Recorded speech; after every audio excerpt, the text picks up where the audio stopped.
আচ্ছা, তো আমি একটা প্যারাগ্রাফ দেখলাম। সেই প্যারাগ্রাফটা গুগলে পড়তে পড়তে আমি হঠাৎ দেখলাম।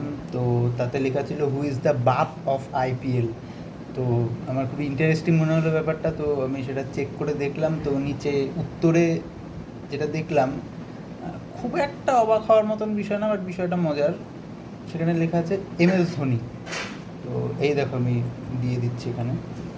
তো আমি বুঝলাম না, আচ্ছা, তাহলে যদি MS ধোনিকেই বাপ অফ আইপিএলটা দিতে হয় টাইটেলটা, তাহলে কেন দেওয়া হচ্ছে আমি এটা ভাবলাম। তো আমার মনে হলো যে CSK-কে 5বার নেতৃত্ব দিয়ে টাইটেল জিতিয়েছে, তো হয়তো এই জন্যেই।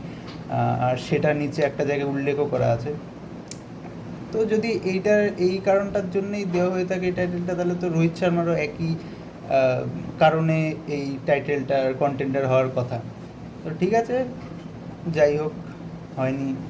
MS ধোনি বাপ অফ আইপিএল, আর অক্ষর প্যাটেল বাপু অফ ইন্ডিয়ান ক্রিকেট। চলুক।